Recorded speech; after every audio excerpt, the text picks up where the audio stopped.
John Sculley, former chairman and CEO of Apple, joins us now. Always a pleasure, John. I know the last time that you were here with us, you told us you had spent some time with Matthew Modine, who plays you in the film. What do you think about how you were portrayed? I heard you've seen it. I did see it, Trish, last night. I thought, first of all, that Ashton Kutcher did a very good job of capturing the look and feel of Steve Jobs at that age. But it wasn't good enough to save the film. I think the film was kind of pretty loose on the facts. Yeah. And what really surprised me was not my portrayal, but the portrayal of Steve Wozniak. I mean, here's one of the great geniuses in terms of engineering in Silicon Valley, and Steve Wozniak came off as kind of this guy who ran around doing whatever Steve Jobs wanted as a technician. And so that was sort of disappointing that the story wasn't as good as the acting that Ashton had. Mm-hmm. So you felt like Ashton Kutcher actually did capture some of the Steve Jobs that you knew? That's interesting. I did, except the way the story went in this movie, it portrayed Steve as an angry, driven individual, and of course he was driven, we all know that. But it kind of missed the side of Steve that I knew when we were close friends for 3 years, which was he would giggle sometimes, he could be very warm, he was very passionate, obviously, we all know that. But it didn't do much to reveal in the screenplay just the full personality of the man who really did change our world. Well, Steve, you back in rather. That's so funny, John. I just called you Steve, right? We've all gotten our heads so far into this thing. But back in 1987, you co-authored a book, Odyssey from Pepsi to Apple. You, of course, changed the way things were done at Pepsi before you went to Apple. And one of the quotes I just want to share this with the viewers. A lot of people were saying that you gave Steve Jobs greater power than he had ever had, and that in that process you had somehow created a monster. Looking back, again, those were your words in 1987.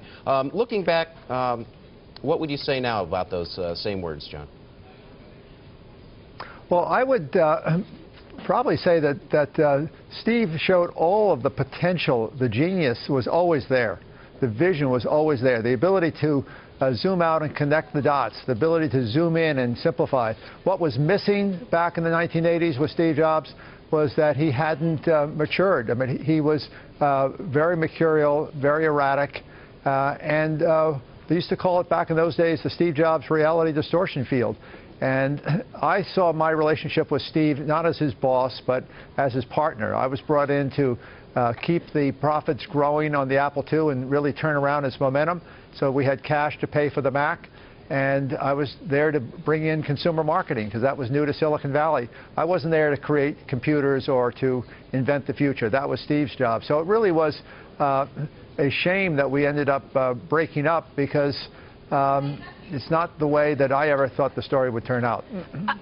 I've got a few questions for you. One of them is, how do you think Matthew did portraying you?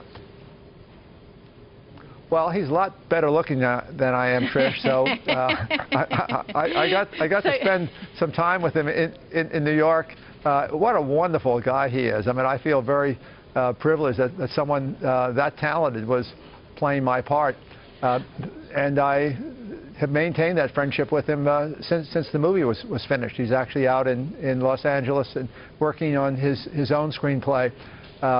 So he's a great guy, and I think he did a nice job. That's great. Let me ask you about something that's in the news these days. Carl Icahn taking a big bite out of Apple there, more than $1 billion. And he's calling, John, for a $150 billion buyback of the stock. What do you think of that strategy right now for Apple? Well, first of all, Carl Icahn is a very successful, very wealthy activist. So you have to have respect for his ability to do this over and over again. But it's not what Apple needs. There's little evidence that stock buybacks long-term have any real impact on shareholder value. And more importantly, Apple is a growth company. It's got to get back to growth. It only grew 1% in the last quarter.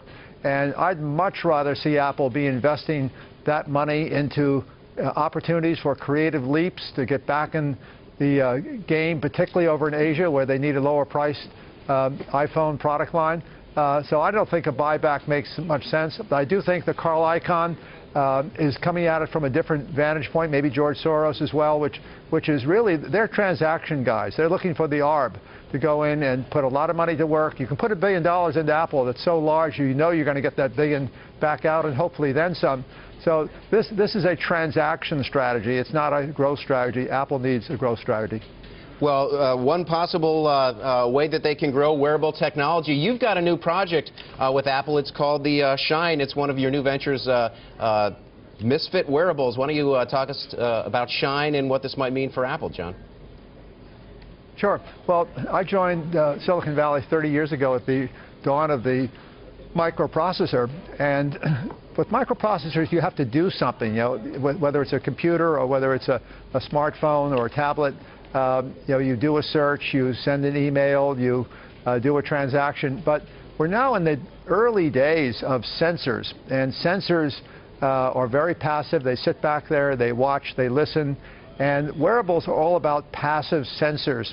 And the real story is not the devices, the real story is the big data analytics. That is, being able to take that data that's being captured, let's say for healthcare, and being able to track people's activity of helping them stay fit, be better. If you're chronic care patients, you know, getting them to adhere to medication, to take better care of their weight, those types of things. And then using data analytics to do predictive analytics of what things they might be concerned about based upon what these devices are hearing from the person in the case of healthcare. Our company is called Misfit Wearables. It was actually named Misfit by my co-founder, Sunny Vu, the CEO, because the company was started on the day that Steve Jobs died. And Steve, you may recall, had a wonderful commercial that he wrote called Think Different, and it was all about the misfits and the people who are round pegs and square holes. And so Sunny was a great admirer of Steve. He said, let's call our company Misfit. Well, our first product is Shine. It's a wearable device. I actually have on one right now. It's an activity tracker, and we'll be introducing other products along the way. So we're pretty excited about the new category of wearable devices. All right, we are too. We'll see what those look like. John Sculley, thank you so much for joining us today. I'm looking forward to seeing this movie. All right. Good. Thanks, Trish.